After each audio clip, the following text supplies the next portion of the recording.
Hello and welcome back, fellow alchemists. So, as I said in my last video, Elixir 1.13 it just kind of dropped back in November, and I'm finally going to take a look at it right now. And as I'm going through the different modules, I'm taking a look at the things that have changed. And I just wanted to give a quick shout out if you haven't already checked it out. There's my course, rustwithflutter.com.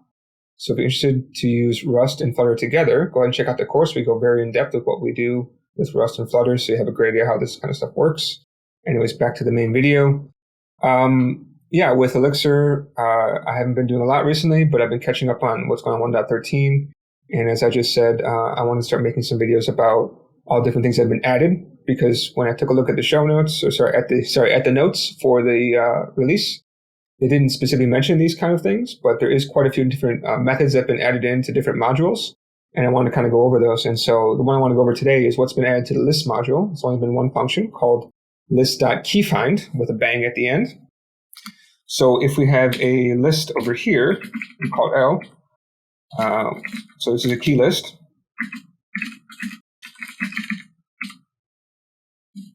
And there's this list.keyfind, bang at the end.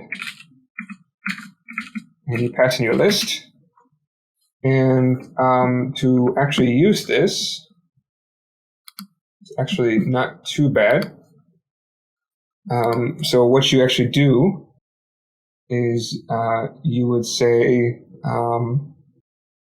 in my list, return to me the tuple, which has the key of A at position 0 of the tuple. So you see over here, position 0 of my tuple, I have the A, and so that's what it'll do.